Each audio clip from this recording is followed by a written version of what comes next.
ത്യാഗത്തിന്റെയും സമർപ്പണത്തിന്റെയും സ്മരണ പുതുക്കി ഇന്ന് ബലിപെരുന്നാൾ. പള്ളികളിലും ഈദ്ഗാഹുകളിലും പ്രത്യേക പ്രാർത്ഥനകൾ നടന്നു. ആശംസകൾ കൈമാറിയും നമസ്കാരത്തിൽ പങ്കെടുത്തും വിശ്വാസ സമൂഹം ബലിപെരുന്നാളിനെ വരവേറ്റു. അല്ലാഹു അക്ബർ, അല്ലാഹു അക്ബർ, സമിഅല്ലാഹു ലിമൻ ഹമിദഹ്.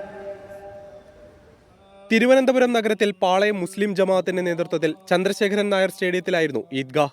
3000-ഓളം വിശ്വാസികളാണ് ഈദ്ഗാഹിൽ പങ്കെടുക്കാൻ എത്തിയത്. പാളയം ഇമാം ഡോക്ടർ വി പി സുഹൈബ് മൗലവി ബലിപെരുന്നാൾ സന്ദേശം നൽകി. പഹൽഗാം ഭീകരാക്രമണം പൈശാചികമെന്ന് പാളയം ഇമാം.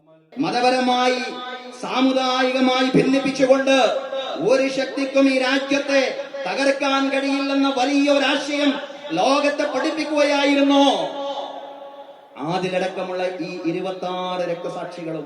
ഭീകരാക്രമണം കൊണ്ട് മതപരമായി ഭിന്നിപ്പിക്കാൻ കഴിയില്ല. ആക്രമണം രാഷ്ട്രീയവൽക്കരിക്കാനുള്ള ശ്രമങ്ങളെ ജാഗ്രതയോടെ കാണണം. പലസ്തീൻ ജനതയോടുള്ള ഐക്യദാർഢ്യവും വഖഫ് ഭേദഗതി വിഷയത്തിലെ നിലപാടും ഇമാം വ്യക്തമാക്കി. നമ്മുടെ ഫലസ്തീനിലെ ഗസയിലെ സഹോദരങ്ങൾ അതികഠിനമായ പ്രയാസങ്ങളാണ് അഭിമുഖീകരിച്ചു കൊണ്ടിരിക്കുന്നത്.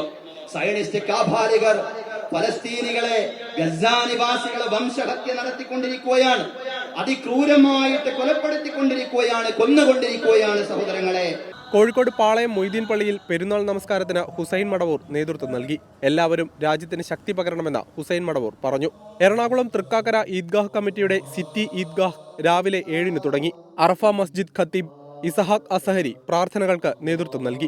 ഇന്ത്യയിലും ലോകത്തും മുസ്ലിങ്ങൾ നേരിടുന്ന പ്രശ്നങ്ങളെക്കുറിച്ച് പറഞ്ഞാണ് നമസ്കാരം അവസാനിപ്പിച്ചത്. വിവിധ ബ്യൂറോകൾക്കൊപ്പം 24 തിരുവനന്തപുരം.